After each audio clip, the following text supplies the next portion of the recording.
And welcome to Fox 9 Sports Now. I'm Jim Rich. Well, he is woven into the fabric of our state.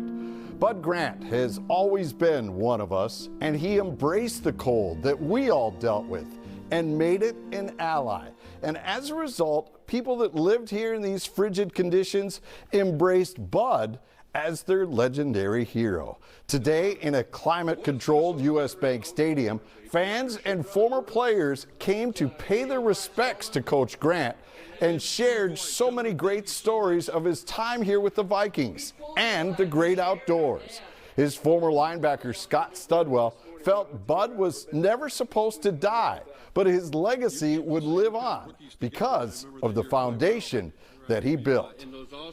His legacy for the Upper Midwest will live through all of us. In his later years, his greatest joy came when we would all gather around him at the lake or at the home, and he was no longer the great stone face. Dad loved being a representative of the Upper Midwest, especially Minnesota. I know you loved him, as we did. If he was here, he would stand here and say he wants to thank you for not smoking. Bud Grant and success are synonymous, and you know, everything that the Vikings have been about, what they're currently all about, is the success that Bud Grant instilled in upper management, players, all the way through to his coaches, this community, Viking fans. I mean, it's all about winning. Now, after the event, I had a chance to sit down with two Viking legends, two Viking greats, Ed Marinaro and Chuck Foreman. And they chatted about their days here with the Vikings and with Bud Grant and how it changed their lives forever.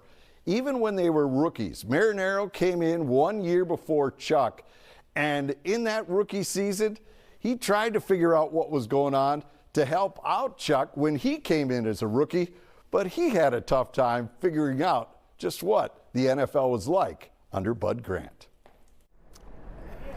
I was so into myself that I didn't even think about, I wasn't even thinking about him. I was still trying to figure Bud Grant out. After spending a rookie year with him. I mean, I always tell people, I don't like to use the word intimidating because it sounds like he was not a good guy. Yeah. But his presence was intimidating.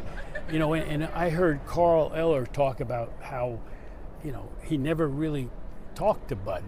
And I was there 4 years. He probably said 20 words to me. and me too. And he told me me to get my hair cut. That was one of the things I remember. But he was, you know, he was awe-inspiring. And what was for guys like Chuck and I know, I watched the way, when I got there, we were a really veteran team. Very much so. We had a bunch of really old guys. You know, Tarkenton, the guys who played. Well, they were in their 30s. Bill Brown, Ozzie was 34, 35 years old. But for football players, that was old. Yeah, that's old. So they were a bunch of old guys. And, you know, I watched how these guys were acted like children. I mean, they go, you know, Bud would say something to him, and they'd be all embarrassed. You know, it was crazy. But you know, everybody talks about what a great coach he was, and what made him a great coach. And what I think people overlook is the fact that he surrounded himself with a certain kind of player that he knew he could coach them and he could motivate them. We had the biggest group of overachievers on those teams. And the other word, trust. Yeah. If he didn't trust you, you weren't getting on the field. That's no doubt. And that's why in our time, rookies hardly played. You had to be, Ed played as a rookie, I played as a rookie. You really had to convince him. I mean, the physical thing's one thing, but that whole mental aspect of it and your approach was another. You know, and for us, Bud, he man a few words, but he always told you what you needed to hear, not what you wanted, what you needed to know, not what you wanted to hear. And that was the main thing when you say it. Yeah, I mean, he had a subtle way of disciplining, Right. and we talked about it, how, the little things that he did, like the standing at attention, altering our uniforms. He gave you a speech about your haircut, no mustache below the corner of your mouth, Right. no sideburns below the middle of your ear, Right. no hair over the back of your collar. Like, And he wouldn't, we couldn't pull our socks up over our calf. No. He would stand behind you during the national anthem, and he'd be looking. And if your socks were pulled up, this is right before the game. He'd come in and go, "Put your socks down." What did you take away from playing under Bud Grant? Is there lessons in life that you took from your time with the Vikings? What I admired about Bud, he's the most unpretentious guy I've ever known. I mean, with a guy who had that much sway, that much influence, the position he was in, how he was held in such high esteem, he was the most unpretentious. He wore the same buckskin sport coat. Once it got cold and we were traveling, he wore the same thing, clip-on tie. Right. After the game, you'd see him, the tie would be hanging down, and he'd wear the same clip-on tie. And he could care less about, like, material things. And it just, that was what made him so unique in this crazy game where, it's all about glitz and blah, blah. He was, and it was genuine. No put on. Everything you hear about him was real. He was unpretentious. What did you take away from Bud as a coach later in life? Were there things that you picked up, or later you go, "Oh, okay, now I get why he was doing X"? Yeah,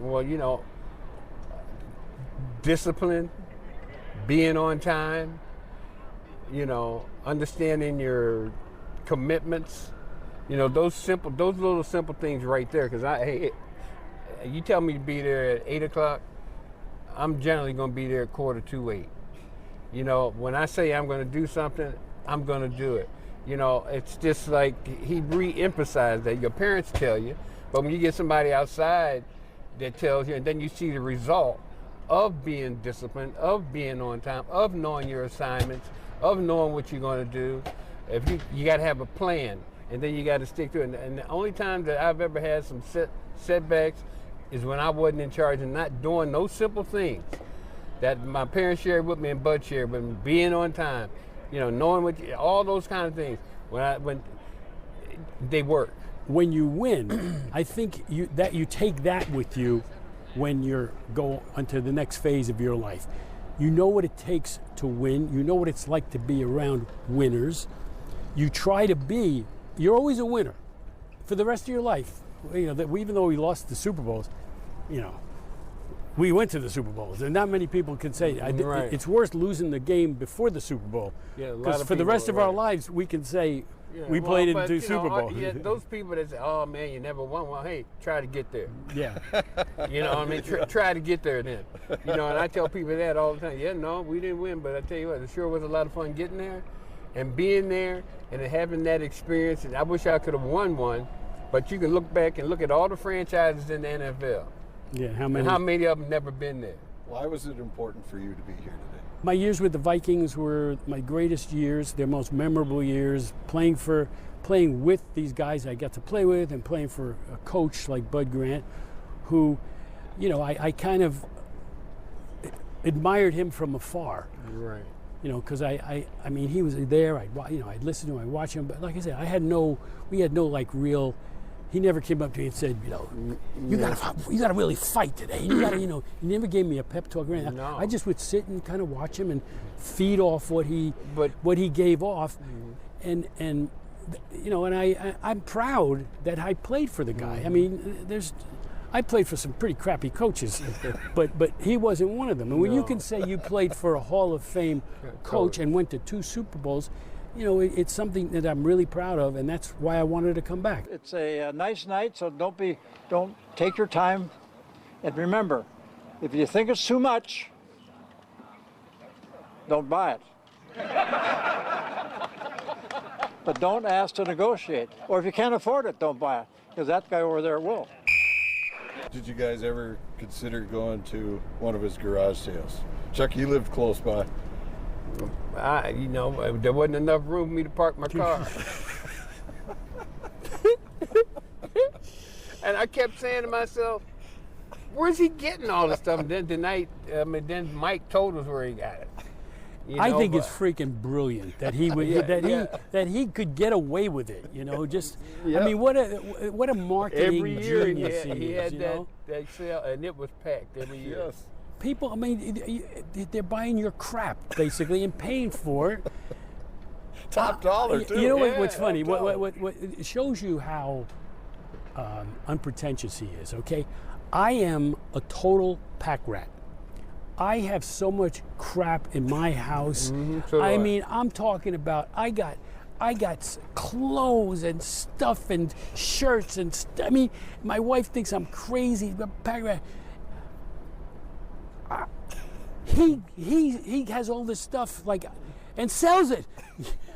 I think that's brilliant. Yeah. Does he define this franchise still to this day? Because he was talking about that it's a Viking and that it's Minnesota and that he's from here and he's got the cold face on the sidelines and you guys played without jackets, without heaters.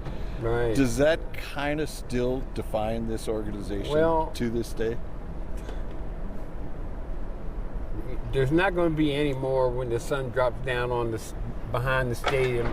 It's going to drop 30 degrees, and then we're going to have the advantage because they got this beautiful stadium. So they're going to have to find a way to rebrand themselves. I mean, we're a cold weather team, no doubt, but we play indoors. So, but when we played, the weather was our friend. It was everything. Because when that weather Wasn't my friend. I hated it. Well, I hated it. I hated it, but he convinced me that I could play in it, and we did.